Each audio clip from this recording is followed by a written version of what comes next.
Vamos ahora a cambiar de información y hablar de un tema que nos preocupa muchísimo. Hablando en cifras macro a nivel mundial, según la OMS, unas 16 millones de jóvenes mujeres entre los 15 y 19 años dan a luz cada año. Y la situación no es distinta, o mejor dicho, el Perú no es ajeno a esa dura realidad.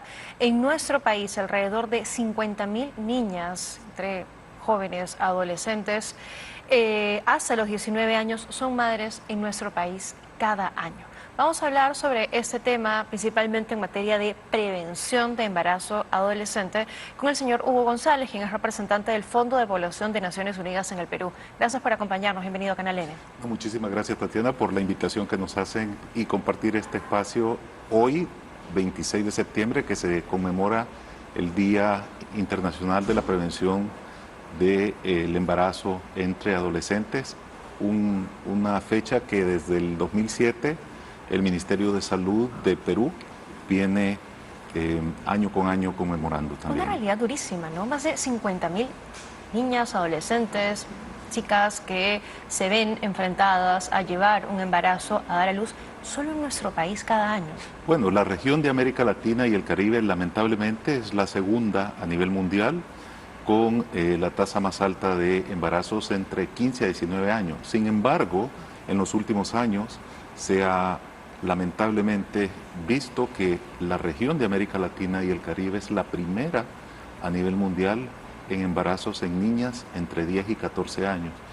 Y pues lastimosamente Perú ha visto ese incremento desde incluso cuando se analizan las cifras entre los censos 2007-2017 y en el último año, comparativamente con el 2020, el año 2021 presentó un incremento de aproximadamente 24% de los nacimientos en niñas de 10 a 14 años. ¿Y por qué? ¿Qué es lo que ha pasado en este último periodo? ¿Cuáles son las causas que han hecho que incremente el embarazo adolescente?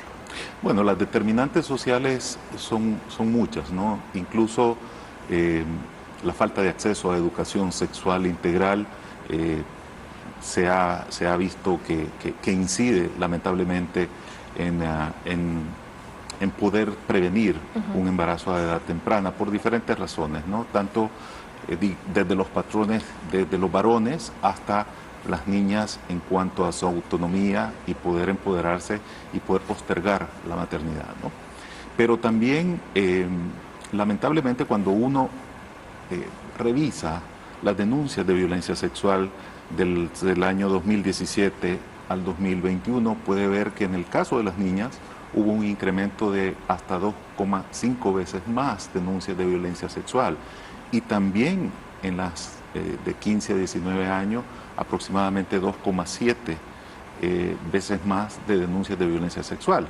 En un momento donde paradójicamente ellas se encontraban confinadas en el año 2020, porque un embarazo dura 9 meses y estos son nacimientos del 2021. Es decir, estamos hablando de un momento en el que ellas no tenían la posibilidad de ir a la escuela, se quedaron en casa con padres, con cuidadores o con personas del entorno familiar cercano, y es en ese contexto en el que incrementan los embarazos adolescentes.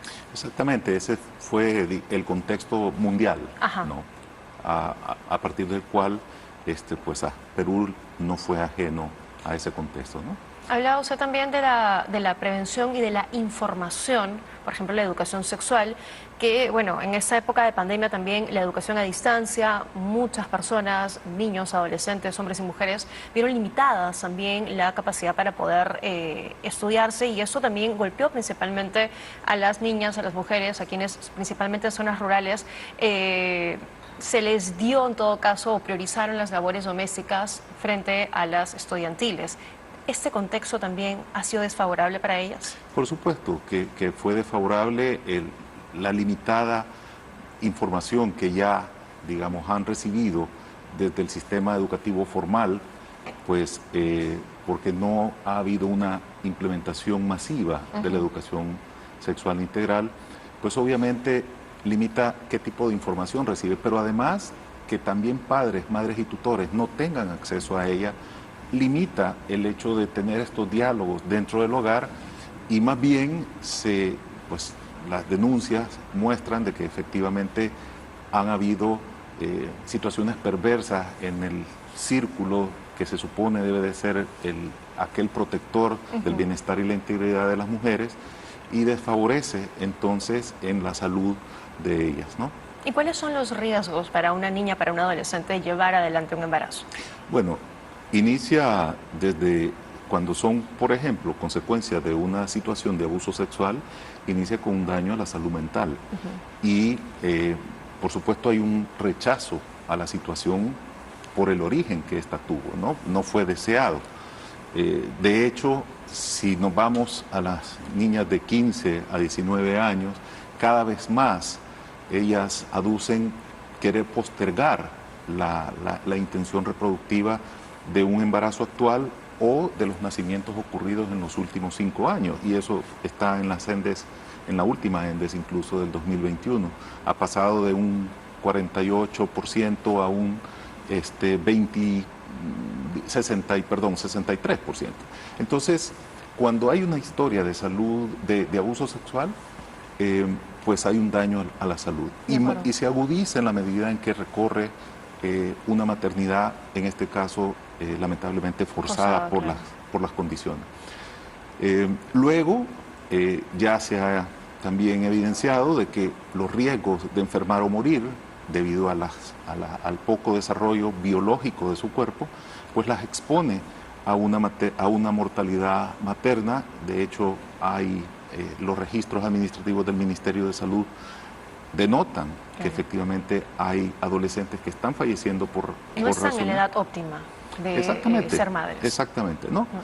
Y eso, cuando logran sobrevivir, hay otras complicaciones como las fístulas que se producen por desgarros debido a que su cuerpo no está adaptado a la situación. Entonces, y estamos hablando ahí de las consecuencias psicológicas, consecuencias físicas, pero también hay un componente social, porque me imagino que también hay un retraso, por ejemplo, dejan la escuela, dejan el colegio, los estudios, hay un retraso, por ende también el futuro de mejorar profesional, económicamente, se ve mellado o un tanto retrasado. De hecho, ya que lo mencionas, Tatiana, 3 de cada 4 adolescentes que se encontraban estudiando y que experimentan la maternidad dejan de hacerlo.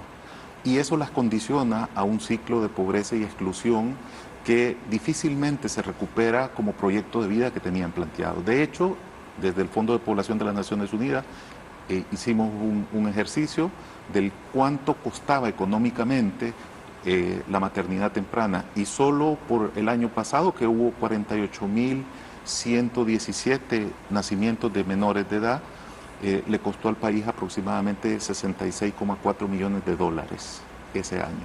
Pero con información se puede prevenir, y es justamente a lo que estamos enfocados hoy. Ustedes han elaborado un cuadro dinámico donde se ve el país y tienen toda esa información recogida por índices. Cuéntenos un poco qué información podemos hallar ahí. Bueno, ese tablero digital trata de recoger diferentes fuentes de información: censos de población, encuestas de demografía, registros administrativos, y trata de hacer vinculaciones, sobre todo de llevarla a nivel territorial. ¿Para qué? Para que los tomadores de decisión tengan a bien ver reflejados sus territorios. Incluso se puede observar en algunos de ellos a nivel de provincia, cómo está la situación no solamente de los nacimientos que están ocurriendo o las tasas de embarazo, la tasa de embarazo, por ejemplo, de las adolescentes entre 15 y 19 años que por primera vez se embarazan, sino también algunas otras vinculaciones que tienen que ver con la violencia sexual, las uniones tempranas, que como factores también son determinantes en la ocurrencia de este fenómeno. Claro, y con esa información, como bien señalaba, los tomadores de decisiones pueden colocar centros de salud con información para adolescentes, para padres de familia que por ahí quieren atender a sus hijos pero no tienen la información a la mano, mayor presencia también de psicólogos o mayor énfasis en las ESI, en las escuelas, y justamente con esta data. Por supuesto, y también puede ser importante para incorporar de una manera intersectorial al Ministerio de Justicia, ¿no? O al sistema de justicia, porque como hay una vulneración de derechos detrás, es importante el restituir estos derechos en las niñas y adolescentes. ¿Y qué es lo que han hallado? ¿Cuáles son las regiones con más tasas de embarazo adolescente, con más tasas de abusos sexuales? Bueno, en realidad cuando se compara, por ejemplo, 2017 con el 2021, vemos que hay un incremento de las denuncias de violencia sexual en todos los departamentos, excepto en Tacna, Loreto y Puno, que fueron en el 2019 un poco más altas que las registradas en el año 2021. Esto inclusive desde lo reportado por los centros de emergencia mujer. Ahora, aquí hay que tener en cuenta una cosa, Tatiana, que es que no todas las denuncias, no todos los hechos de violencia sexual llegan a ser denunciados. Por ejemplo, la ENDE registra que la violencia física ejercida por el esposo o compañero apenas se denuncian 2 de cada 10, casi 3 de cada 10 episodios como tal.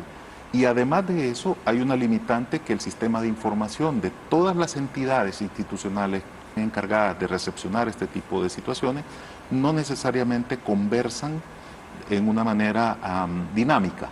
Y por lo tanto la magnitud del problema puede ser mucho mayor de lo que se tiene a primera vista percibido. De acuerdo. ¿Y cuántas de esas denuncias quedan ahí o finalmente avanzan el proceso? Hay una persona que finalmente es enjuiciada, en fin, porque hay unas que quedan ahí nomás. Entonces, hay mucho más que analizar en con esa información que ustedes han podido recoger de diversas instituciones que han recogido toda la data. Por supuesto que sí. Y mucho que hacer también, ¿no? Así La es. pandemia ha golpeado, ha incrementado estas cifras, pero podemos revertir esta situación. Y hay países que lo han hecho y que tienen experiencias muy cercanas. Chile, Uruguay, son países que están muy cercanos a Perú. ¿Y qué han hecho? Bueno, han incorporado la educación integral de la sexualidad en el sistema formal, por ejemplo. Han ampliado la capacidad de los establecimientos de salud para servicios que sean amigables a las y los adolescentes puedan recibir no solamente información, sino que aquellos que han iniciado una vida sexual activa puedan tener acceso a el uso de anticonceptivos también, ¿no? Y también el trabajo intersectorial involucra al sistema de justicia para que en aquellos casos donde ha habido una vulneración de derechos de las menores haya una restitución a las niñas. De acuerdo, es información, ¿no? En casa, en las escuelas, en los centros médicos, para poder prevenir y erradicar esas cifras lamentables. Gracias por habernos acompañado esta tarde. No, muchísimas gracias a ustedes por la invitación. Nosotros hacemos una rápida pausa y volvemos de inmediato con más.